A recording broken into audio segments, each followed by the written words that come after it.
آپ دیکھ رہے ہیں کے نیوز ایچ ڈی میں ہوں حارث علی شاہ گیلانی۔ چلتے ہیں آج کی اہم خبروں کی طرف۔ اس نیوز اپ ڈیٹ کو آپ تک پہنچانے میں تعاون کیا ہے A quality product by Khadim's Milk Foods, Sahiwal. خبروں کا سلسلہ آگے بڑھاتے ہوئے رخ کریں گے لاہور کا، جہاں سے رپورٹ کر رہے ہیں ہمارے نمائندے عرفان خان۔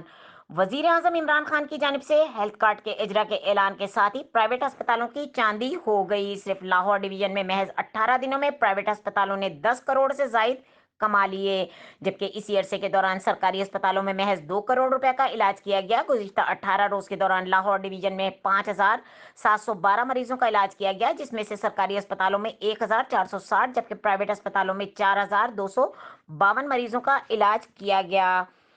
نجی ہسپتالوں نے صحت کارڈ کے ذریعے 10 کروڑ 10 لاکھ روپے کمائے، جبکہ سرکاری اسپتالوں کو 1 کروڑ 90 لاکھ روپے ادا کیے گئے۔ ہمارے نمائندے کا مزید کہنا تھا کہ سرکاری اسپتالوں میں آنکھوں کے 114 آپریشن پر 20 لاکھ جبکہ پرائیویٹ اسپتالوں میں 199 آپریشن پر 80 لاکھ روپے خرچ ہوئے۔